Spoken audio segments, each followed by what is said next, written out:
नमस्कार, कुलाबा न्यूज 24 मध्ये आपलं स्वागत आहे. मी सिद्धेश भंडारे. मुंबईची हवा आता चर्चेचा विषय राहिलेली नाही. ती आता एक चिंतेची बाब बनलेली आहे.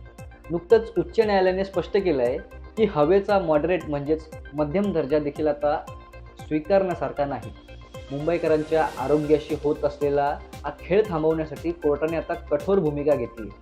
गेल्या काही दिवसांपासून मुंबईत प्रदूषणाची पातळी सातत्याने वाढते आणि बांधकाम क्षेत्रातून उडणारी धूळ आणि वाहनाचा धूर यामुळे मुंबईचा श्वास गुदमरतोय.